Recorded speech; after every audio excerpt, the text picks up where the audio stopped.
ndagushimiye kandi nguhaye ikaze. Iyi ni Urubibi TV, njye ndi Shadi Nshuti. Uyu munsi tugiye kuganira ku bihugu umunyarwanda ufite pasiporo y'u Rwanda nyine ashobora kwinjiramo bitamusabye visa.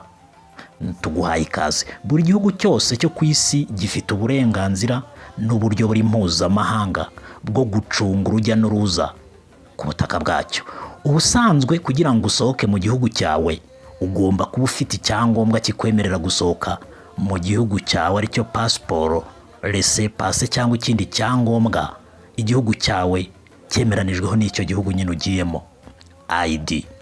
Ugomba kumenya ko kandi kugira ngo ukandagize ikirenge cyawe ku butaka bw'ikindi gihugu ugomba kwaka uburenganzira bwo kukinjiramo, guhabwa visa bitewe n'icyo ugiye gukorayo. Ku isi hari ibihugu bifite pasiporo ifite agaciro gahambaye cyane ku buryo ufite iyo pasiporo ashobora kujya mu bihugu birenga 190 ku isi bitamusabye gusaba visa. Ubusanzwe kwiyongera cyangwa kuzamuka kw'agaciro ka pasiporo y'igihugu runaka biterwa n'umubare w'ibihugu ufite iyo pasiporo ashobora kwinjiramo bitamusabye kwaka visa.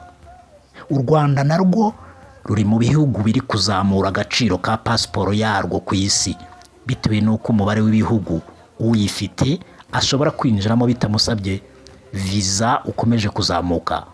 Wowe se urumva biterwa n'iki? Ni ugutansubije igisubizo uragifite: imiyoborere myiza. Aka kanya reka turebe agaciro ka pasiporo y'u Rwanda mu ruhando mpuzamahanga. Umuntu ufite pasiporo y'u Rwanda kugeza uyu munsi wa none ashobora kwinjira mu bihugu 67 ku isi bitamusabye kwaka visa. Muri ibyo bihugu umunyarwanda ufite pasiporo yarwo ashobora kwinjiramo harimo ibihugu byo muri Aziya nka Philippines, Singapore, Indonesia n'ibindi. Harimo kandi ibihugu byo muri Amerika y'Epfo nka Equateur ya ruguru. Hakazamo kandi muri ibyo bihugu uburasirazuba bwo hagati nka Qatar n'ibindi bihugu byinshi byo muri Afurika hano iwacu. Reka turebe noneho zimwe muri pasiporo ku isi ziyubashye kurusha izindi cyangwa se zifite agaciro gahambaye cyane kurusha izindi ku isi.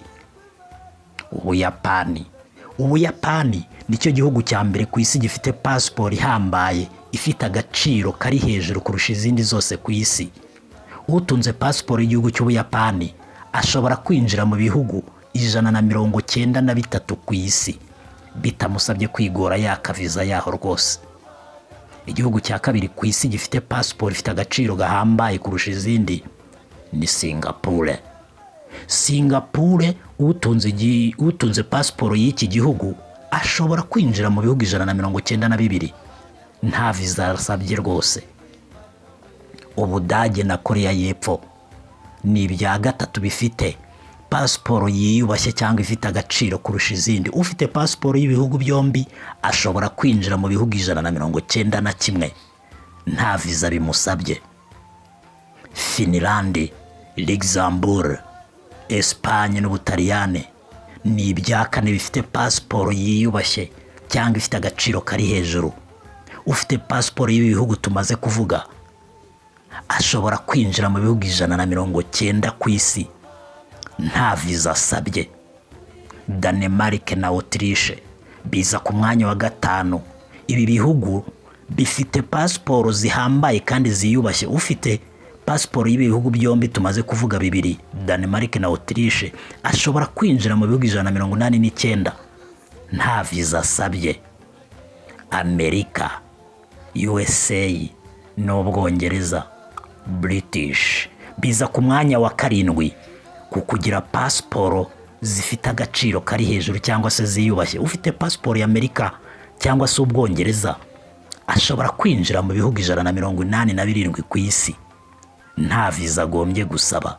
Reka turebe noneho muri Afurika uko pasiporo zaho zimwe na zimwe zifite agaciro kazamutseho kurushaho. Seychelles nicyo gihugu cya mbere muri Afurika gifite pasiporo ifite agaciro cyangwa irusha izindi agaciro muri Afurika.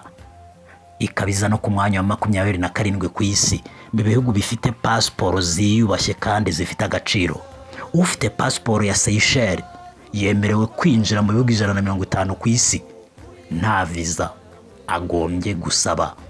Igihugu cya kabiri ni ibirwa bya Maurice. Ufite pasiporo yo mu birwa bya Maurice, iyi pasiporo nayo ifite agaciro, ikabiza ku mwanya wa 30 ku isi muziyubashye cyane. Ufite pasiporo y'ibirwa bya Seychelles yemerewe mu bihugu 146 nta viza agombye gusaba.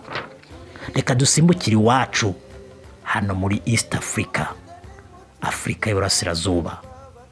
Kenya niza ku mwanya wa mbere ku kugira pasiporo ifite agaciro kurusha izindi mu bihugu byo muri East Africa, ikabiza ku mwanya wa 72 ku isi.